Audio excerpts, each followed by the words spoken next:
Ceritanya kereta ini nabrak mobil di penyeberangan rel itu, dak. Nah, terus kereta yang ini lagi nurunin penumpang.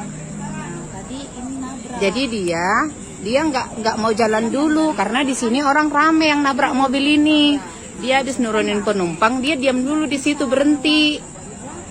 Nah, sementara kereta cepat dari belakang ada, ditabraklah dia. Padahal penumpangnya lagi banyak di dalam arah ke Cikarang.